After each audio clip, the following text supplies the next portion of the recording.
welcome back to another episode of Sheroes Unlimited.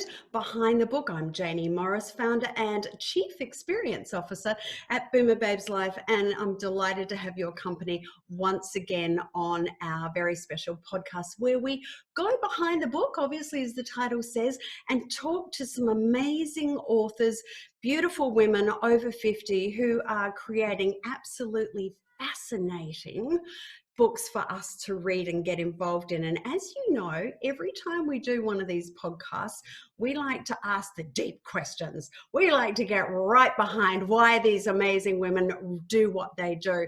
But before we do that, I would like to do a big shout out to all of you. Thank you so much for your feedback and your emails and your messages on how much you're enjoying these podcasts, just as much as we're enjoying bringing them to you. Remember, share, like, and comment below any questions or anything that you've got for this particular podcast, or any ideas or book titles that you've read that you'd like us to meet with the authors as well. We'd love to hear from you.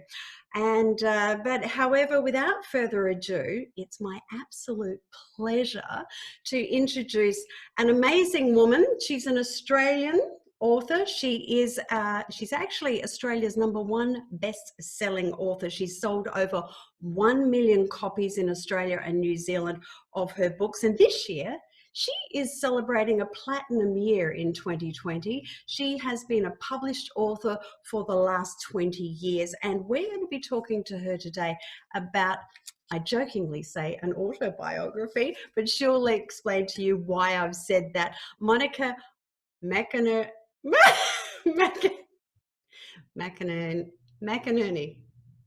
Perfect, Jaynie. Perfect. And I love it. I like hearing different pronunciations of it too. So don't worry, I don't mind. I'll answer to anything. Oh, Monica, it's our absolute pleasure to have you with us today. Now, we've just been talking off air. Obviously, 2020 is the year of COVID, and so many people are being forced in different areas of the world and lockdown and changes because of it. You're actually in Adelaide in South Australia at the moment. I am. I usually live in Dublin in Ireland with my gorgeous Irish husband of 30 years. And in February and March this year, I came out to visit my family and my mum and my publishers and do some research for my next book. And the day I was due to fly back home to Dublin was the day the borders closed and all the international flights were grounded. So I have been very unexpectedly been living with my gorgeous 81-year-old mother for 9 months. I haven't seen my husband since I said farewell to him at Dublin Airport in February. So yeah, my life is turned upside down by COVID too. I mean, I'm very lucky, Jaynie. You know, I have, as I said, a very welcoming mother and family here, and Australia is a very safe place to be, thankfully, with COVID. But yeah, and grateful for video technology, and I can see my husband every day. But yeah, I mean, the whole world's turned upside down, hasn't it? So it is, and it's just gone crazy. And as you just said, I mean, obviously Australia is one of the lucky countries in this crazy year, and South Australia in particular, in Australia, is yes. the luckiest, safest, happiest place to be. So, however, challenge with your hubby being in Dublin as well. So, you know, on behalf of everybody at BoomerBabesLife, we send out our well wishes to your hubby as well. Thank you. Thank you very much. Hope he's not dropping back too many of those whiskies. And well, he can't, because all the Irish Ireland's gone into a really bad lockdown again. So all the pubs are shut, the cafes are shut, the restaurants are shut. So oh, really? Yeah. Oh, right. So I think he's living like a monk over there, frankly. So. Well, if he's, and I'm sure he is listening in, tuning in. If he is, forget everything I just said about the whiskey. But, now, anyway, let's get back to the more important things. Monica, you have written this fabulous book for Godmothers. Now, this has just come out here in September, and it's a great story. I've already read the book. Thank you. And I have to say that, especially to our audience, when you get your hands on the copy of this book, which is now available in the shop section at BoomerBabesLife.com, you might read it as reading your own your own biography, because I tell you what, Monica, there's a lot of similarities in here in the life of girls. Can you please tell us a little bit about this fabulous book? I'd love to, and thank you so much for reading it. It's what I write. This is my 13th book, actually. It's my 12th novel, and what I love to write about is families. I write what I describe as family comedy dramas. I love to really explore the dynamics, all the very many different relationships that happen within a family, be they big families, small families. This book is a little different than my other 12, in that I think it's a family mystery, actually, and it follows a 30-year-old woman called Eliza Miller as she goes in search of the father that she's never met. Her mother was a very troubled character, a tricky character, in fact. Always told her that when she turned 18, she would tell her daughter everything about her life and about her father, and then tragically that becomes impossible. And Eliza's two godmothers, who were her mother's very best friends, Olivia and Maxie, have been minding her all these years. And they know all of her family secrets, but are they helping her or hindering her in her search to find out the truth about her life? So it's a story about friendship, female friendship, very strongly. It goes back and forth in time about the three women, Olivia, Maxie and Eliza's mother, Jaynie, what their friendship was like, and then goes forward to Eliza's life and the impact of being the daughter of a mother with some serious troubles. And it has, it's packed with drama, it's packed with secrets, and it's really packed, I think, with moral dilemmas, because I really wanted to explore with this book the secrets that are kept between generations, and also whether sometimes it's better to keep a secret if you know that's going to be damaging to somebody, but how do you make that moral choice? So yeah, I wanted to put as much as I could in it, and I'm hoping that people will enjoy it. Let's stay with that part about the secrets and generational secrets, if we can, then, Monica. So in researching for this for the Godmothers, so how do you research and how did you find the inspiration for that particular content in the book? Well, from two family stories of my own, actually, Jaynie, I always describe writers as walking compost bins in the way that we walk around, and everything we see, every memory from childhood, conversations we have now, people we meet, places we go, all of that goes inside us, into our imaginations, where it mulches away, and that becomes the raw materials, the ingredients of our novels. And I've traced this one back to two family stories, actually, and neither of these stories appear in the book as part of the plot, but I know that they inspired it. And the first one was in 1957, so 8 years before I was born, my father's half-sister died. She drowned in an underground water tank on the family farm here in South Australia, aged 44. And there was always mystery surrounding her tragic death. And as a child, I was a very, very curious child. I'm a very curious adult. And I remember, if I'd walk into a room and I'd hear the adults talking about it, the conversations would suddenly stop, or they'd be talking about it in hushed tones. So there was always this feeling that there was more to that story than it being an accidental drowning. Had she taken her own life, or was it something more sinister than that? And I asked my dad, and he said he didn't know more about it. But I always suspected that another aunt, who was my godmother, actually, did. But she was an absolute closed book. There was no way that I was ever going to be able to winkle, any more details out of her. So I grew up about knowing this missing aunt in my family, and why didn't I know the whole story? Then more recently, a more recent family story, when one of my big sisters, I have three sisters and three brothers, and one of my big sisters turned 50, and her best friend of many, many years gave her a gorgeous present, a bound hardback book, a collection of the really long emails and letters they'd sent each other during 5 action-packed years of their friendship in their 30s. So when they were, so it talks about their friends, their families, their boyfriends at the time, who are now their husbands, apparently all in forensic detail, all in this gorgeous bound hardback book. Wow. And my sister has made her husband swear that if anything ever happens to her, the first thing he has to do is destroy that book before he rings for the paramedics, before he calls the undertaker. Get rid of that book, because she doesn't want her 4 kids, to ever read about, basically the hijinks that she got up to, let alone, her 6 brothers and sisters. And both of those, I do believe that that's the idea for the Godmothers, which is all about female friendship and the secrets you keep from outside of that friendship group, and also those secrets that are kept between generations. And that's what this book is about. And this time, yeah, I've traced it right back to those family stories. As I said, they don't appear in that guise in the book, but I write really big emotional books because I'm an emotional person, like every human, and I've drawn on those my reactions to those two stories to make this story. With your writing then, and I'm glad you did say that about the fact that you are an emotional writer, autobiographer.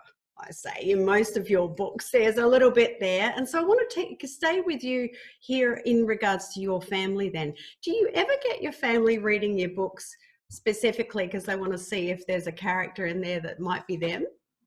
I'm sure they do. I mean, I'm very lucky. My family, even my brothers read some of my books. I think they hide them behind copies of Tractor Weekly or something, or the football programs. But they have read them, and I mean, I think at this stage they're pretty used to me writing because I've been writing for 20 years. I think my family probably read my earlier books more forensically than they read them now because they also know that I can't use real people as my characters, because if I did, I wouldn't be able to get them to behave the way that I want them to.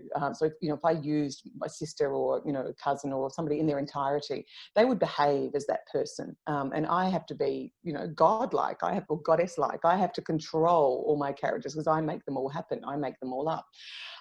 But I certainly use elements. I borrow so widely. I borrow people's careers. I borrow people's temperaments. Not just my family, but obviously every person I meet, really. If I know a hot-tempered person, I think that'd be an interesting character trait. But as I said, it's the emotions that guide me through my novels. What I write about within that family circle and female friendship circle is the big things that affect us. And for me, it's like I believe I'm shaped entirely by grief and love. I grew up in this great big lively loving family, and but it hasn't been rosy for me all my life. I've been rocked by huge personal sorrows and losses, and as we all have. And I think that's what I draw on very strongly in my novels. I put my characters through the ringer because we all get put through the ringer ourselves. But I also I have a very optimistic worldview, a hopeful worldview, and I'm lucky. I grew up in a family full of laughter, and we would want to outwit each other in conversation. So my books have a lot of dialogue in them, and I'm sure that's from growing up in this big noisy family where we'd be sitting around the kitchen table trying to make each other laugh and outwit each other.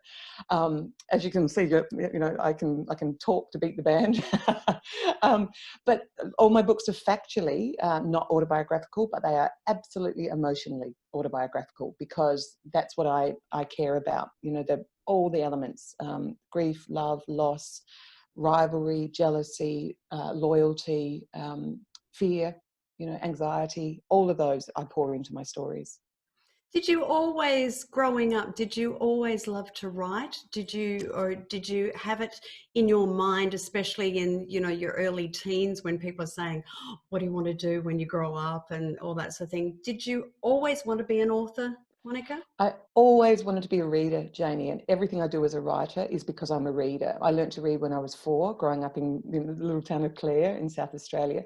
Mum worked in the local library. My dad was the railway station master in Clare, and we used to get books sent up from the State Library in Adelaide via bus and train, and they'd come to the railway station. So once a month I would get this magical parcel of books wrapped in that lovely corrugated cardboard and brown paper, and I never knew what was going to be in them. And to this day I still read really widely. I read all genres. I flip between read 2 or 3 books a week. And I knew I wanted to do something that was around stories and books in some way. My mum and my dad passed away in 2000, and my mum, thank God, still going strong. My flatmate, my mum, and she's a fantastic storyteller too. So I grew up almost, I guess, the Irish tradition of really good, storytelling, and so I knew it would be around stories in some way. But I took a scenic route to becoming a full-time writer and being published. I worked in lots of other industries. I'm 55 now, and I started writing when I was 30, actually, and then it took me 5 years to get published, and then I've been pretty much writing full-time since. You absolutely love life as well, and travel took you overseas, where you met and fell in love with your amazing Irish husband. What is Well, life? actually, I met him in Melbourne. Luckily, he's a big traveller too. So Oh. yeah, so I didn't even have to leave my own country to find him, which was even better. But yeah, we met in Melbourne.